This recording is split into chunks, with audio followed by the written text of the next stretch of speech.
ગુજરાતી આપણું ગુજરાત સાથે હું છું સિદ્ધાર્થ ધોળકિયા। મહત્વના સમાચારથી શરૂઆત। રાજ્યમાં હજુ પણ ગરમીનો પ્રકોપ જોવા મળી રહ્યો છે। 9 શહેરોમાં 40 ડિગ્રીને પાર નોંધાયું છે તાપમાન। અમદાવાદ 43.7 ડિગ્રી સાથે સૌથી ગરમ શહેર રહ્યું છે। રાજકોટમાં 43.6 ડિગ્રી નોંધાયું છે તાપમાન। ગાંધીનગરમાં 43.2 ડિગ્રી, અમરેલીમાં 43.1 ડિગ્રી ગરમી, સુરેન્દ્રનગરમાં 43, કંડલા એરપોર્ટ પર 42 ડિગ્રી, વલ્લભ વિદ્યાનગરમાં 42.3 ડિગ્રી, ડીસામાં 41.6 ડિગ્રી, વડોદરામાં 42 ડિગ્રી તાપમાન નોંધાયું છે।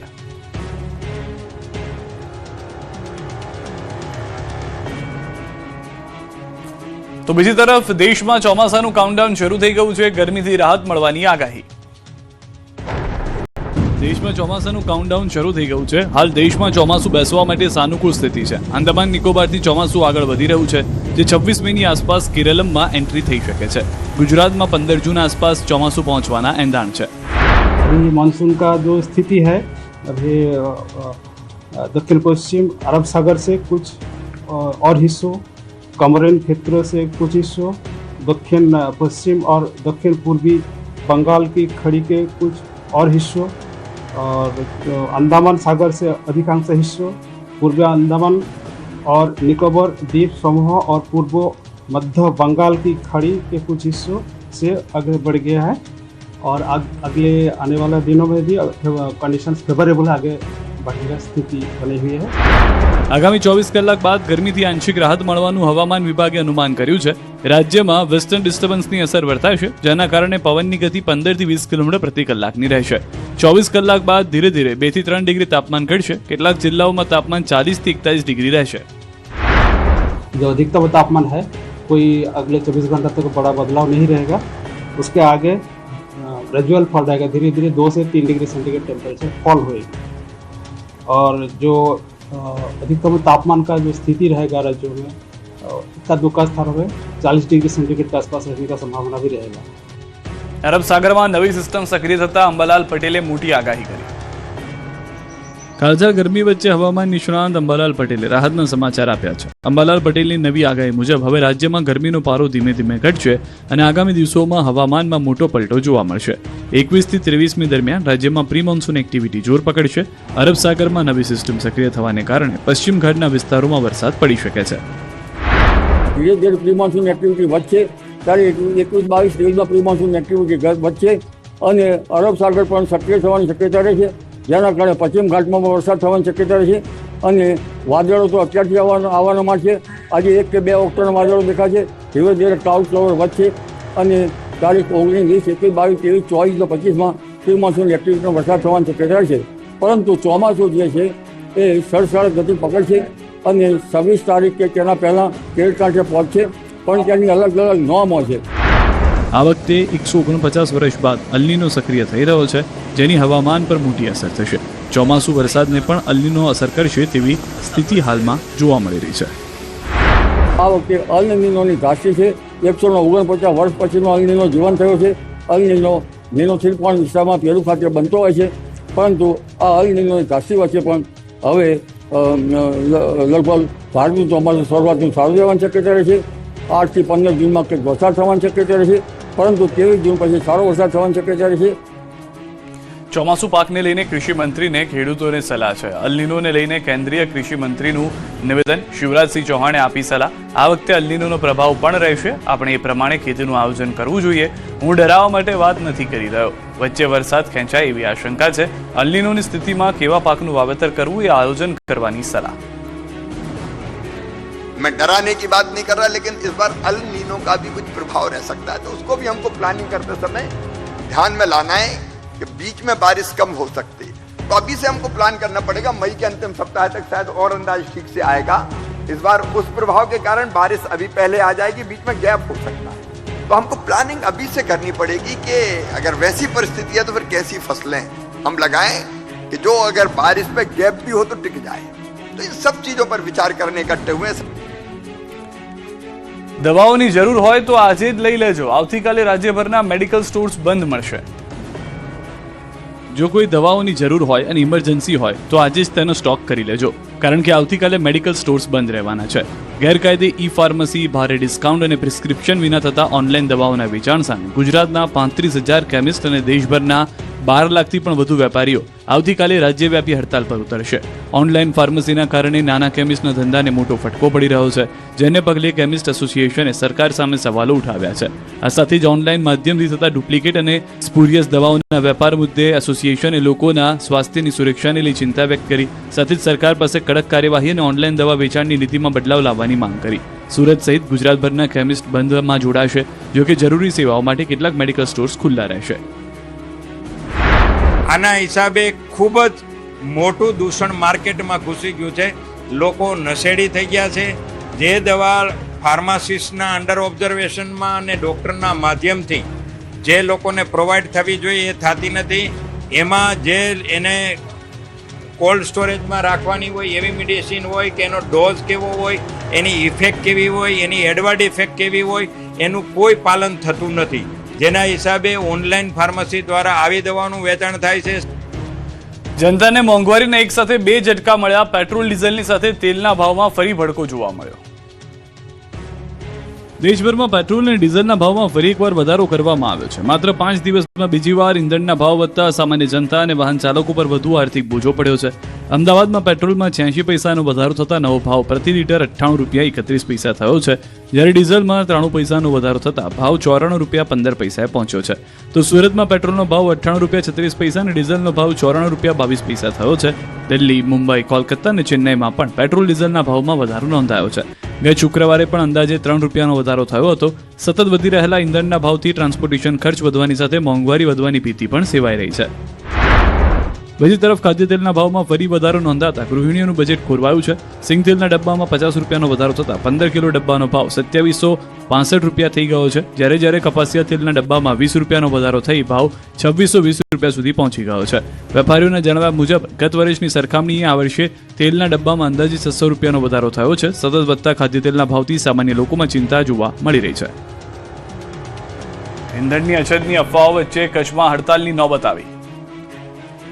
પેટ્રોલ ડીઝલની અફવાઓને કારણે કચ્છ જિલ્લામાં ટ્રાન્સપોર્ટરોની હાલત કફોડી બની છે. આ ગંભીર સમસ્યાના વિરોધમાં ઓલ ટ્રાન્સપોર્ટ એસોસિએશને સરકાર અને વહીવટીતંત્રને એક આખરી ચેતવણી આપી છે. 1 જૂન સુધીમાં ડીઝલની સમસ્યાનું કાયમી સમાધાન નહીં આવે તો જિલ્લાના તમામ પોર્ટ પર ટ્રક માલિકો સ્વેચ્છાએ લોડિંગ અને વેસલ અનલોડિંગની તમામ કામગીરી સંપૂર્ણ બંધ કરી દેશે. હાલમાં કચ્છ જિલ્લામાં ડીઝલની કટોકટી અત્યંત ગંભીર સપાટીએ પહોંચી છે. પેટ્રોલ પંપો પર ટ્રકોને માંડ 50 લીટર ડીઝલ મળી રહ્યું છે, જેના કારણે ચાલકો એક પંપથી બીજા પંપે ભટકવું પડે છે. આ અંધાધૂંધીના કારણે ટ્રાન્સપોર્ટ માલિકોને રોજનું લાખો રૂપિયાનું નુકસાન વેઠવાનો વારો આવ્યો છે. પરિસ્થિતિ કાબુ બહાર જતા ટ્રાન્સપોર્ટ એસોસિએશને સ્પષ્ટ કર્યું છે કે જો 1 જૂન સુધીમાં ડીઝલનો પુરવઠો નિયમિત કરવામાં નહીં આવે તો પોર્ટ પરનું તમામ પરિવહન ઠપ કરી દેવામાં આવશે.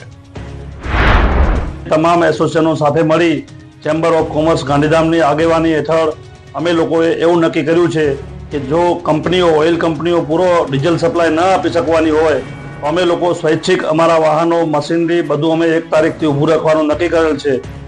કોડીનારમાં ડીઝલ અછતના કારણે માર્કેટયાર્ડ બંધ હોવાની અફવા વહેતી થતા હોબાળો મચી ગયો.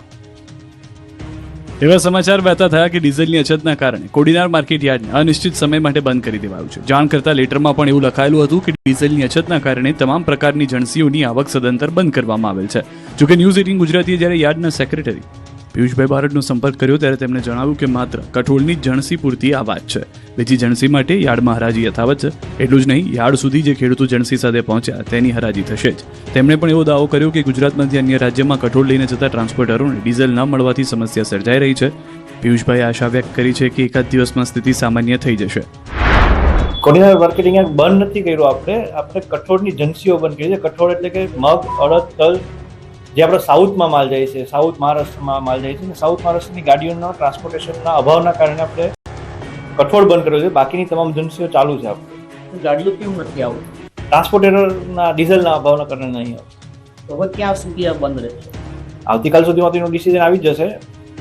અત્યારે માલ આપણી પાસે 2 દિવસનો ફરિયાદ છે.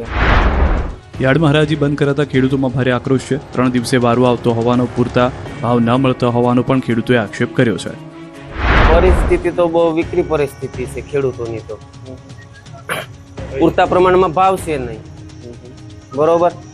અને આ પ્રમ દિવસથી અમે અહીંયા નાખ્યા છે મગ. હજી આગળ સેટ વારે આવ્યા, કોઈ હરાજીમાં કોઈ 2-5 વેપારીઓ આવ્યા. એકદમ ખેડૂત બિચારા મૂંઝાઈ જાય, કારણ કે અત્યારે ખેડૂતને પૈસાની ખાસ જરૂર હોય તો એ હાટું થઈને તો યાર્ડમાં માલ લઈને આવે. આજે યાર્ડ બંધ થઈ જાય તો ખેડૂતની પરિસ્થિતિ એકદમ અત્યારે ડીઝલની ને આ તેને મળતું નથી. ખેડૂત કઈ રીતના વહીવટ કરી શકે? ખેતરની અંદર મધુના પૈસા આપવાના હોય. અમૂલ ડેરીએ પશુપાલકોને આપી છે મોટી ભેટ. એક તરફ અમૂલ દૂધના ભાવ વધતા ગ્રાહકો પર બોજ વધ્યો છે તો બીજી તરફ અમૂલ ડેરીએ પશુપાલકોને મોટી ભેટ આપી છે. અમૂલે દૂધના ફેટના ભાવમાં વધારો કર્યો.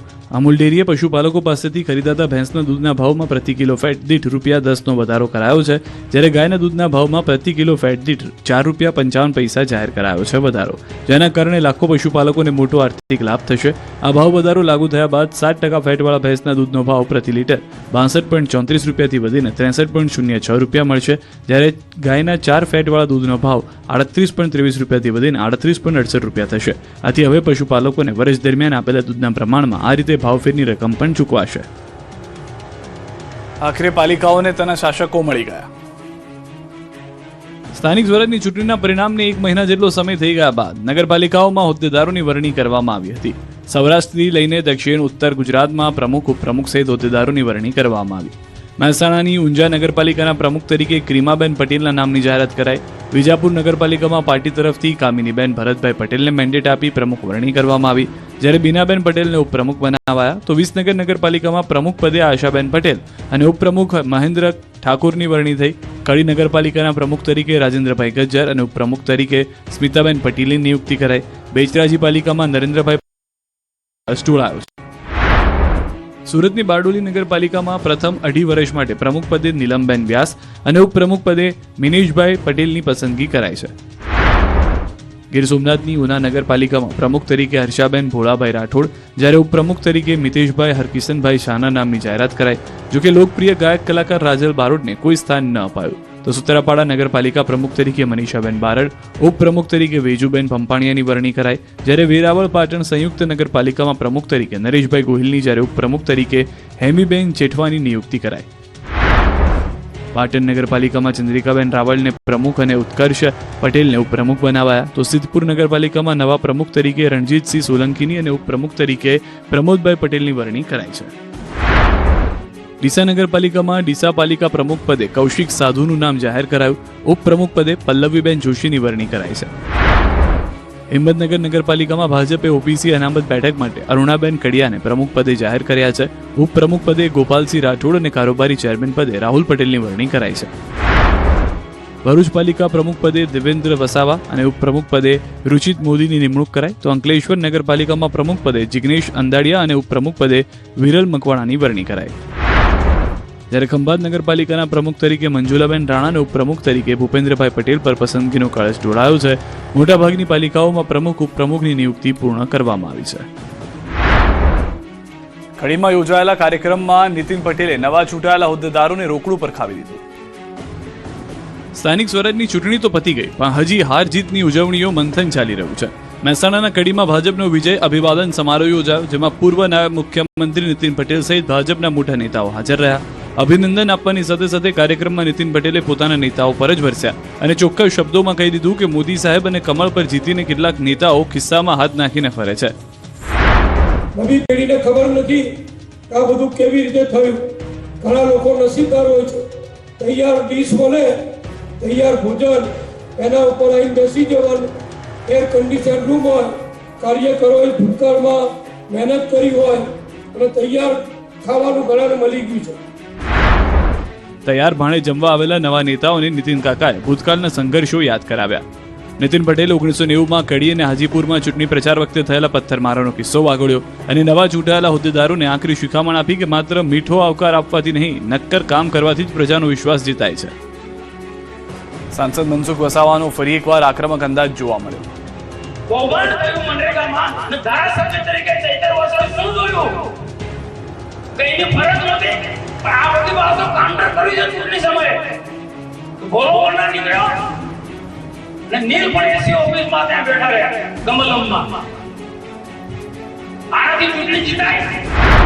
નર્મદા જિલ્લા પંચાયત અને તાલુકા પંચાયતની કેટલીક સીટોમાં ભાજપની હારને લઈને સાંસદ મનસુખ વસાવા ફરી એકવાર આક્રમક દેખાયા. જિલ્લા પ્રમુખ નીલ રાવલ અને મહામંત્રી હિતેશ વસાવા પર હારનું ઠીકરું ફોડ્યું. ડેડિયાપાડામાં ભાજપની મનોમંથન બેઠકમાં મનસુખ વસાવાએ સંબોધન કર્યું અને કહ્યું કે ચૂંટણીમાં મહામંત્રી કે જિલ્લા પ્રમુખ કોઈ જગ્યાએ પ્રચારમાં જ ન નીકળ્યા એટલે હાર્યા. ચૈતર સામે કાઉન્ટર કરવાની જગ્યાએ નીલ રાવલ ઓફિસમાં બેસી રહેતા હોવાનો આક્ષેપ કર્યો. સાથે જ કાર્યકરોને કોઈથી ન ડરવા સલાહ આપી. દેવો ડરાવે શંકરભાઈ તો બરોબર છે, આ તો જિલ્લાનો પ્રમુખ ને મહામંત્રી આપણા કાર્યકર્તાને બીવડાવે ડરાવે, આ તો ચૈતર સાથે મળેલા છે એવું થયું ને. અને મને રાવ છે ભાઈ, ઘરની બહાર તમે તાલુકા જિલ્લા પંચાયતમાં 2 નથી નીકળ્યા. પનીર ચીઝનો ચટાકો સ્વાસ્થ્ય માટે ભારે પડી શકે છે. સુરતમાં અનેક ડેરીમાં સેમ્પલ સબસ્ટાન્ડર્ડ જાહેર થયા છે. સુરતના લોકોના સ્વાસ્થ્ય સાથે ગંભીર ચેડા થતા હોવાનો મોટો ખુલાસો થયો છે. મહાનગરપાલિકાના આરોગ્ય વિભાગે શહેરભરમાં ફૂડ ચેકિંગ હાથ ધર્યું. આ દરમિયાન અનેક અનામાંકિત ડેરી અને રેસ્ટોરન્ટના પનીર અને ચીઝના નમૂનાઓ તપાસમાં ફેલ ગયા. મનપાના ફૂડ સેફ્ટી ઓફિસરોએ અલગ અલગ વિસ્તારમાંથી પનીર અને ચીઝના સેમ્પલ લીધા. પબ્લિક હેલ્થ લેબોરેટરીના પરીક્ષણ બાદ સામે આવ્યું છે કે આ નમૂનાઓ સબસ્ટાન્ડર્ડ એટલે કે હલકી ગુણવત્તાના છે, જેમાં પ્રખ્યાત હિંગળાજ ડેરી, ટોર્નિટો pizza, orange international, hotel Sifat international અને શ્રી ભાગ્યલક્ષ્મી ડેરીના પનીર ચીઝના સેમ્પલ સબસ્ટાન્ડર્ડ જાહેર કરાયા છે. બજારમાં બ્રાન્ડના નામે ગ્રાહકોને નબળી ગુણવત્તાની સામગ્રી પીરસવામાં આવતી હોવાનું ખુલતા ગ્રાહકોમાં ભારે રોષ જોવા મળી રહ્યો છે. સુરત મહાનગરપાલિકા આ તમામ શંકાસ્પદ અને નિયમોનું ઉલ્લંઘન કરનારા એકમો સામે કાયદેસરની દંડાત્મક કાર્યવાહી કરશે. સોશિયલ મીડિયામાં સગીર વયની દીકરી માટે ખતરો બન્યો હોવાનો ચોંકાવનારો કિસ્સો સામે આવ્યો. રાજકોટમાં 14 વર્ષીય સગીરા સાથે ગેંગરેપની ઘટના સામે આવતા ભક્તિનગર પોલીસ સ્ટેશનમાં ગુનો નોંધાયો. કારમાં 1 કલાક દરમિયાન 3 શખ્સોએ સગીરા પર દુષ્કર્મ આચર્યું. કુખ્યાત મિહિર કુંગશિયા સહિત કુલ 8 લોકો સામે ફરિયાદ દાખલ કરવામાં આવી. હાલ 4 આરોપીઓને ઝડપી વધુ તપાસ શરૂ કરી છે. અમદાવાદના નિકોલ વિસ્તારમાં જ્વેલર્સમાં થયેલી કરોડોના દાગીનાની ચોરીમાં ક્રાઇમ બ્રાન્ચને મોટો ખુલાસો કરવામાં સફળતા મળી. દુકાનમાં કામ કરતી સેલ્સ ગર્લ હર્ષિતા શેટ્ટીએ પોતાના પ્રેમી મયુર માળી સાથે મળી 1,66,00,000 દાગીના ચોરી કર્યા હોવાનું સામે આવ્યું. નવી જિંદગી શરૂ કરવાની લાલચમાં પ્રેમી સાથે મળી ચોરીનો પ્લાન બનાવ્યો હતો, પરંતુ ચોરી બાદ પ્રેમીએ જ યુવતી સાથે દગો કરી દાગીના લઈને ફરાર થઈ ગયો. ક્રાઇમ બ્રાન્ચે હર્ષિતા શેટ્ટીની અમદાવાદથી ધરપકડ કરી, જ્યારે પ્રેમી મયુર માળીની પણ અટકાયત કરવામાં આવી છે. ચોરીના કેટલાક દાગીના પણ પોલીસે કબજે કર્યા છે. સુરતના ભટાર વિસ્તારમાં તસ્કરો એક જ રાતમાં 4 દુકાનોને નિશાન બનાવી આતંક મચાવ્યો. મેડિકલ સ્ટોરના તાળા તોડી રોકડ રકમની ચોરી કરવામાં આવી, જેના સીસીટીવી સામે આવ્યા છે. વિડીયોમાં તસ્કરો શટર ઊંચું કરીને દુકાનમાં પ્રવેશતા જોવા મળે છે. વિડીયોમાં દુકાનની અંદર અને બહારની હલચલ કેદ થાય છે. હાલ ખડોદરા પોલીસે ગુનો નોંધી તપાસ શરૂ કરી છે. અમદાવાદમાં એક રાષ્ટ્ર એક ચૂંટણી માટે જોઈન્ટ પાર્લામેન્ટરી કમિટીની 3 દિવસીય બેઠકનો પ્રારંભ થયો છે. સાંસદ પીપી ચૌધરીના અધ્યક્ષસ્થાને બેઠકનું આયોજન કરાયું છે. કમિટીમાં કુલ 39 સભ્યોને સમાવાયા છે, જેમાં લોકસભાના 27 અને રાજ્યસભાના 12 સાંસદોને સ્થાન અપાયું છે. પીપી ચૌધરીએ કહ્યું કે વારંવારની ચૂંટણીઓના કારણે વહીવટીતંત્ર અને અધિકારીઓ પર ભાર વધે છે, જ્યારે કોંગ્રેસના નેતા મુકુલ વાસનિકે આ મુદ્દે તમામ પક્ષોને સાથે રાખી ચર્ચા કરવાની જરૂરિયાત વ્યક્ત કરી. નર્મદા જિલ્લામાં કેળા ભરતા મજૂરોમાં ભારે રોષ જોવા મળી રહ્યો છે. ટ્રકમાં કેરેટ ભરવાની મજૂરી વર્ષોથી કરતા શ્રમિકોનો આક્ષેપ છે કે તેમને માત્ર 9 થી 10 રૂપિયા જ મળે છે. મજૂરોએ મજૂરી વધારવાની માંગ કરી, સાથે જ વેપારીઓ સામે વિરોધ નોંધવાની, કામ બંધ કરવાની પણ ચીમકી ઉચ્ચારી. સુરેન્દ્રનગરના ધાંગધ્રા તાલુકાના કોંડ ગામે ખેડૂતો ખાનગી પાવરગ્રીડ કંપની સામે રોષે ભરાયા. ખેતરોમાં વીજપોલ નાખવા માટે આડેધડ ખોદકામથી નુકસાન થતું હોવાનો ખેડૂતોનો આક્ષેપ છે. પૂરતું વળતર ન મળતા ખેડૂતો રસ્તા પર ઉતર્યા અને વાહનો મૂકી વિરોધ કર્યો. પોલીસ અને અધિકારીઓએ પણ સ્થળ પર પહોંચી ખેડૂતોને સમજાવવાના પ્રયાસો હાથ ધર્યા. જામનગર ડેન્ટલ કોલેજમાં સરકારી નાણાંની ઉચાપતનો મોટો મામલો સામે આવ્યો. કર્મચારીએ સરકારી નાણાં અંગત ખાતામાં ટ્રાન્સફર કર્યા હોવાની ફરિયાદ ડીન ડોક્ટર નૈના પટેલ સહિતના અધિકારીઓએ નોંધાવી. પોલીસે મુખ્ય શંકાસ્પદ કોન્ટ્રાક્ટ કર્મચારીની પૂછપરછ શરૂ કરી. કેટલા રૂપિયા અને કયા ખાતામાં ટ્રાન્સફર કરાયા તેની તપાસ માટે બેંક સ્ટેટમેન્ટ ચકાસાઈ રહ્યા છે. સુરતના જહાંગીરપુરામાં વિદેશી કરન્સી એક્સચેન્જના નામે 18,65,000 રૂપિયાની લૂંટ ચલાવવામાં આવી. 3 શખ્સોએ વેપારીને ડોલર આપવાના બહાને કારમાં બેસાડ્યો અને રૂપિયા ભરેલી બેગ લૂંટી ફરાર થઈ ગયા. બેગમાં ભારતીય ચલણ ઉપરાંત વિદેશી કરન્સી પણ હતી. હાલ જહાંગીરપુરા પોલીસે સીસીટીવી અને અન્ય પુરાવાના આધારે તપાસ શરૂ કરી છે. રાજકોટના રાણપુર નવાગામ ચોકડી નજીક મગફળી ભરેલા ટ્રકમાં ભીષણ આગ. ટ્રકમાં ભરેલી મગફળીના કારણે આગે વિકરાળ સ્વરૂપ ધારણ કર્યું. સ્થાનિકોએ પાણીની બાલટીઓથી આગ બુઝાવવાના પ્રયાસો કર્યા. ટ્રકમાં રહેલા લોકો સમયસર નીચે ઉતરી જતા મોટી જાનહાની ટળી હતી. છોટાઉદેપુરથી ગોંડલ જતી બસનો ડ્રાઈવર નશાની હાલતમાં હોવાનો વિડીયો વાયરલ થયો છે. મુસાફરોને શંકા જતા બસને પાવી જેતપુરમાં રોકવામાં આવી. ગભરાયેલા મુસાફરો બસમાંથી નીચે ઉતરી ગયા અને ડ્રાઈવરને પોલીસ હવાલે કર્યો. વાયરલ વિડીયોમાં ડ્રાઈવર પોતે બિયર પીધું હોવાની કબૂલાત કરતો જોવા મળ્યો હતો. અરવલ્લીના મોડાસામાં કૂવામાંથી નવજાત બાળકીના મૃતદેહ મળવાના કેસમાં મોટો ખુલાસો થયો. માતાએ જ બાળકની હત્યા કર્યાનું પોલીસ તપાસમાં સામે આવ્યું. લગ્ન પહેલા ગર્ભવતી બનેલી દીકરી અને તેની માતાએ સમાજમાં આબરૂ જવાના ડરથી નવજાતને કૂવામાં ફેંકી દીધું હતું. પોલીસે માતા અને દીકરી બંનેની ધરપકડ કરી છે. સુરત ક્રાઇમ બ્રાન્ચે 1.5 લાખના ઇનામી કુખ્યાત બદમાશ આનંદસિંહ ઉર્ફે શોલેસિંહ જોનપુરવાળાની ધરપકડ કરી છે.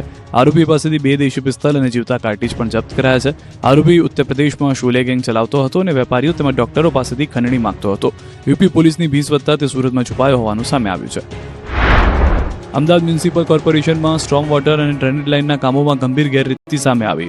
મેજરમેન્ટ બુકમાં ગોટાળા, ડુપ્લિકેટ માપ અને સાઇટ પરના કામમાં તફાવત સામે આવતા 4 અધિકારીઓને સસ્પેન્ડ કરવામાં આવ્યા છે. સાથે જ કંપની સામે FIR અને કોન્ટ્રાક્ટરો પર પ્રતિબંધના આદેશ અપાયા છે.